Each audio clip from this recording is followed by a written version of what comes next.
रामकृष्ण हरी माऊली संत सावता माळी व विठ्ठल कथा भाग 2. कथेचे नाव अनंता नामाच्या पानात जेवला. ब्राह्मणाचा जळफळाट झाला.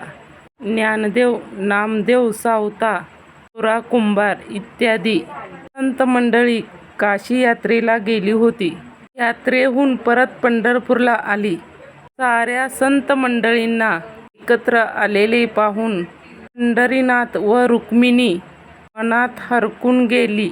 आपल्या या लाडक्या भक्तांना विठ्ठलाने भोजन देण्याचे ठरविले. त्याने ब्राह्मणाचा वेश धारण केला. अनंत हे नामाभिधान घेतले. या अनंताने सर्व संत मंडळींना, सर्व पंढरीतील ब्राह्मणांना भोजनाचे निमंत्रण केले. अनंताबरोबर नामदेवही होता. पुष्कळ ब्राह्मणांना अचंब वाटला. हा अनंता तर ओळखीचा दिसेना आणि आग्रहाचे निमंत्रण देत आहे. त्याने विचारले, तुम्ही येथे नवीन दिसता, कोठे असता, कोठून आला? अनंता उत्तरला, मी ओळखले नाही मला. मी तर या सर्व संत मंडळीच्या परिचयाचा आहे. तेव्हा अवश्य यायचे, अनमान करू नका. स्वतः पांडुरंग स्वयंपाकात मदत करू लागले. भोजन व्यवस्थेत कमी काय पडणार? धुपाचा घमघमाट, रंगीत रांगोळीची शोभा, चकचकीत पाटभांडी, पंक्तीचा थाट पाहून कोणीही थक्क होईल. अनंता आणि सावता यांची मनोमन ओळख पटून ते गालातल्या गालात हसत होते.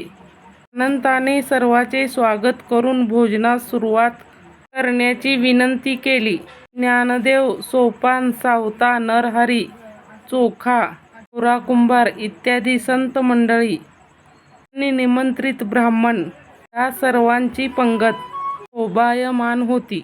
सर्वांनी सुरुवात केल्यानंतर सावताने अनंताला जेवायला बसायचा आग्रह केला. अनंत बसला. तो एकदम नामादेवाच्या ताटात. ही गोष्ट इतरांच्या कोणाच्या लक्षात आली नाही, परंतु ब्राह्मणाच्या निरीक्षणातून ही गोष्ट सुटली नाही.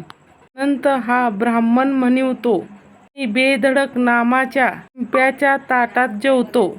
मला जात धर्म, नीती अनीती समजते की नाही अशा शंकेला जोर चढला.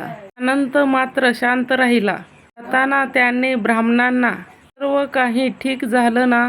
पण सर्व आल्याने मला खूप आनंद झाला असे म्हटले. या भाषणाने तर ब्राह्मण अधिकच चिडले आणि म्हणाले, हा काय तुम्ही अनाचार मांडलाय? सोनार, शिंपी, कुंभार यांना तुम्ही ब्राह्मणाच्या पंक्तीला बसवले आणि तुम्ही तर त्या नाम्याचे, शिंप्याचे उष्टे खाल्ले. हा भ्रष्टाचार आम्हाला कसा खपावा? अनंताने हे सर्व ऐकून स्मित केले आणि म्हणाला, तुम्ही सारे विद्वान, धर्म अधर्म जाणणारे, आत्मा हा सगळ्यांचा सारखाच, अमक्याचा चांगला, अमक्याचा वाईट असे तुम्ही कसे म्हणू शकता? मला काय अधिकार? मी बाटलो असे तुम्ही म्हणणे ठीक आहे? तुमच्या धर्मशास्त्रानुसार मी शिक्षा भोगायला तयार आहे. सांगा. प्रायश्चित्त घेण्याच्या उद्दिष्टाने अनंताने सर्व ब्राह्मणांना दुसऱ्या दिवशी जेवावयास बोलविले.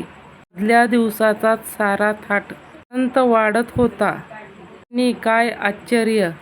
वाढता वाढता तो थबकला आणि पंढरीनाथाचे रूप धारण केले. कमरेवर हात, कस्तुरीचा टिळा, गळ्यात वैजयंती माळा, भारी पितांबर घातलेला आणि तोंडावर स्मित, अशा तेजस्वी रूपात अनंतराव पंढरीनाथ बनले. ब्राह्मणांनी देहभान विसरून पंढरीनाथाच्या पायावर डोके ठेवले. सावता प्रसन्न चित्तेने घरी परतला. सावताने विठ्ठलाला आपले सर्वस्व वाहून टाकले. विठ्ठलाशिवाय त्याला काही दिसत नव्हते. तो अगदी साधा, निर्मळ मनाचा असून आपला मळा फुलवण्यात तो रमून जात असे. त्याची माळीयाची जात, शेत लावू बागायत, मा हाती मोट नाडा, आणि जाते फुलझाडा. शेवटचे चरण घोळून घोळून म्हणे. त्याशिवाय त्याला काही दिसत नसे. त्याचे काव्य,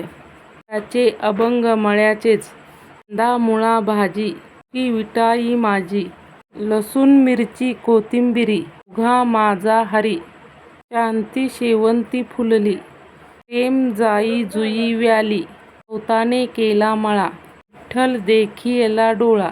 ऊस गाजर रताळू, अवघा झाला गोपाळू. सावता म्हणे केला मळा, विठ्ठल पायी गोविंद गळा. त्या भक्ताची परीक्षा पाहण्याची लहर विठ्ठलाला आली आणि देव त्याच्याकडे निघाले. ज्ञानदेव, नामदेव हेही संत त्यांच्याबरोबर निघाले.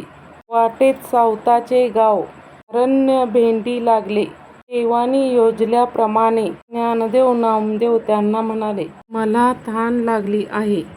मी पाणी पिऊन येतो. तोपर्यंत तुम्ही येथे थांबा. विठ्ठल शिरले सावताच्या मळ्यात. सावता विठ्ठलाच्या स्तुतीपर अभंग मोठमोठ्याने म्हणण्यात गुंग झाला. त्याची तंद्री लागली होती. इतक्यात मला वाचवा, मला वाचवा असे शब्द त्याच्या कानात घुमले. माझ्या मागे चोर लागले आहेत. विठ्ठलाचा भक्त ना, मला लपायला जागा दे. सावता माळी तर आश्चर्यचकित झाला. समोर पांडुरंग उभे. सावताने साष्टांग नमस्कार घातला. अगदी बावरून गेला. विश्वाचा नियंता विश्वव्यापी परमेश्वर यांनी मला लपवा म्हणावे याचा अर्थ काय? अगदी वेडामूड होऊन गेला. देव बोलले, सावता, एवढ्या मोठ्या सुंदर मळ्यात मला लपायला जागा नाही. तेव्हा माझी परीक्षा बघण्याचा बेत केला आहे काय? ठीक आहे. सावताने कसलाही न विचार करता निशंकपणे हातातल्या कपड्याने आपले पोट चिरले आणि देवाला लपायला जागा दिली.